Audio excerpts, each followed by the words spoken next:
Jao što je lepo.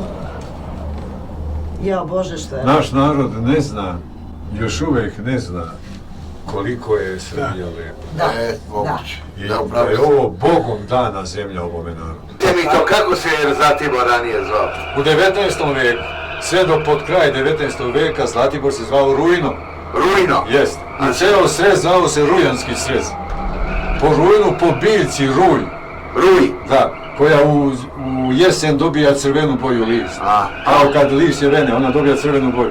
Taj ruj se dugo u srednjem veku koristio i za bojenje tkanina, stvaranje boje, farbe. I zbog toga u jesen to je bilo masovno zastupljeno i crveni se, ruji se. Samo kaže ruji se, crveni se, po crvenoj boji, ruj, crveno. Kad je to bilo, u kom periodu? U 19. veku, sve negdje do pod kraj, dok nije zlatni bor pronađen. Zlatni? Zlatni bor. Bor? Posebna vrsta bora. Zlatni bor. Pančić i ostali, Pančić i njegovi sledbenici kad su pronašli. Poput Pančićeve. A zar to nije bilo na koloniku? Ne, to je Omorika. To je Omorika. A ovo je zlatni bor. A zlatni bor je. Relik zlatnog bora je bio u selu, kako se zove ono ispod Tamnika, tamo ono selo.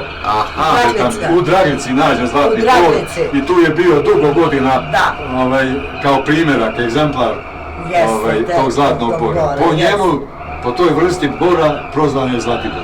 I kasnije Zlatiborski srez i tako dalje. Inače Rujno i Rujanski srez. Manastir koji je nedaleko odavde, u selu Bioska, zvao se manastir Rujno. U srednjem Rujno. Manastir se Rujno, ali Rujno. Manastir Rujno. I sad je obnovljen i ima manastir Rujno. I crkva je pravljena od crvenog kamena, da asocira na Rujno. Ovo je lepše nego Santorini.